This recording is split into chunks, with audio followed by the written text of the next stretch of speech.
मराठवाड्यातील प्रतिपंढरपूर म्हणून ज्या मंदिराची ओळख निर्माण झालेली आहे, असे पानगाव तालुका रेणापूर येथील विठ्ठल रुक्मिणी मंदिर, या मंदिरास कामखेडा येथील कैलासवासी विठोबा माले यांच्या स्मरणार्थ त्यांच्या कुटुंबियाकडून माऊली पालखी रथ, ज्याची किंमत 9,01,000 रुपये इतकी आहे. चला तर पाहूया आपण सविस्तर वृत्तांत. या ठिकाणी सर्वजण माले परिवाराच्या वतीने जो विठ्ठल रुक्मिणी मंदिराला रथ देण्याचा संकल्प त्यांनी केला, त्याची पार्श्वभूमी मी थोड्या 2 शब्दामध्ये आपल्याला सांगणार आहे.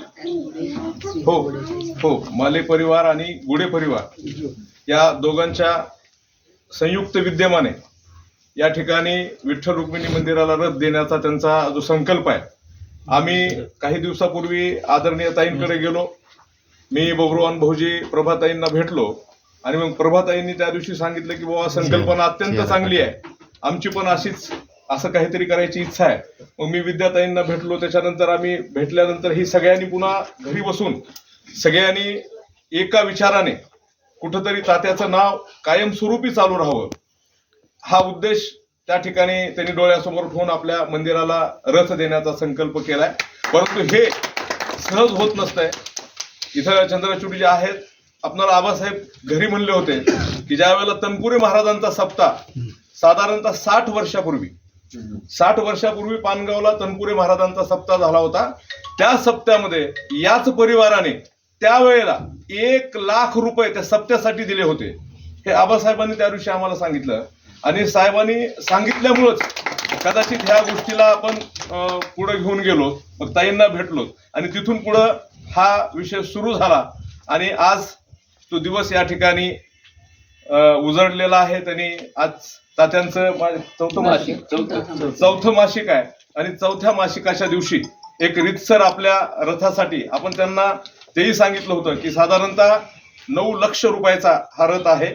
9,01,000 रुपये आपण रथ ठरवलाही होता. मी आता येताना ताईंना गाडीमध्ये दुसरं नाव नाही सांगणार, पण ज्यांनी कुणी रथ दिला होता त्यांनी काही कारणास्तव तो रथ या ठिकाणी त्यांची अडचण झाली आणि हा कदाचित तात्यांच्या स्मरणार्थ हा रथ यावा, ही पांडुरंगाची इच्छा असावी असं मी या ठिकाणी समजतो. आणि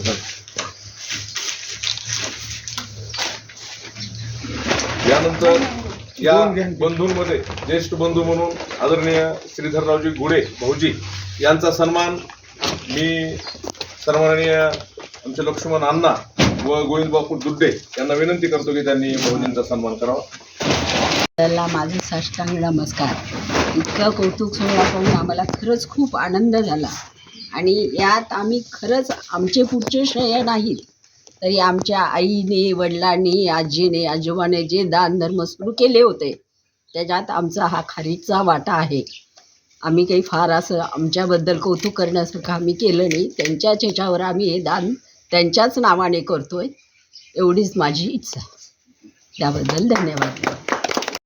आपण म्हणजे आपणाला हे 9 लाखाचा आपण रथ देत आहे, म्हणजे आपली भावना सध्याला काय आहे? सध्याला आमची भावना एवढीच आहे की आई वडिलांनी, आजी आजोबाने ज्या आमच्यावर संस्कार केले किंवा त्यांनी जे आम्हाला मार्गदर्शन केलं, घडवलं, त्याच्यात थोड्याशा फार अंशाने उतराई होतोय आम्ही आणि सगळे बहीण भाऊ मिळून आणि त्यांच्या सगळ्यांच्या सहकार्याने होत आहे. ह्यात माझा एकटीचा कसलाही वाटा नाही आहे.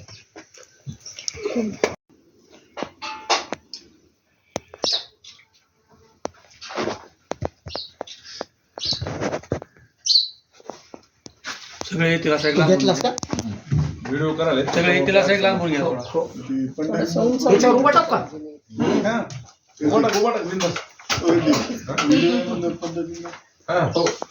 एकदा घेऊ घे. तुम्ही ऍक्शन म्हणा म्हणजे आम्ही कुंडली म्हणतो. व्हिडिओ मध्ये जाते कुंडली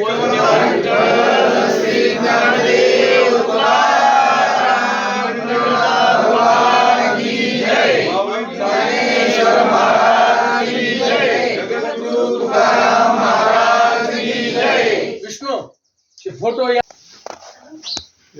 छोटेखानी कार्यक्रमासाठी उपस्थित आहोत सगळे. तर या ठिकाणी आवर्जून एका बाबीचा उल्लेख करावा लागेल की पूर्वीपासून गुडे माले परिवार हे अतिशय दानशूर परिवार म्हणून ओळखले जाते आणि तात्याबद्दल बऱ्याच आठवणी आहेत सर्वांना, म्हणजे आपण सर्वजण परिचित आहात की तात्या कधी ओळखीच्या माणसाला किंवा नुसतं परिचयाचा जरी माणूस आहे असं वाटलं तर त्याला चहा पाजवल्याशिवाय आणि लवंग मग दिल्याशिवाय ती माणूस लहान असो मोठा त्यांच्यापेक्षा, म्हणजे त्यांच्या नातवाच्या वयाचा असो किंवा त्यांच्या बरोबरीचा असो किंवा कुणी असो, त्याला चहा पाजवल्याशिवाय ते जाऊ देत नव्हते. तर या ठिकाणी जी त्यांच्या पश्चात त्यांच्या पत्नी आणि त्यांच्या मुलं सर्वांनी जो निर्णय घेतला की तात्याचं नाव कायमस्वरूपी स्मरणात राहावं आणि ती चांगल्या कारणास्तव राहावं, यासाठी त्यांनी जी मोठी देणगी दिली ही निश्चित माझ्या मते की आपल्या जिल्ह्यामध्ये आपल्या परिचयाची तर आतापर्यंत कुणी दिलेली नाही. त्याबद्दल आपण सर्वांनी त्यांचं म्हणजे कायम ऋणी राहावं एवढी विनंती करतो आणि त्यांचे खूप आभार मानतो.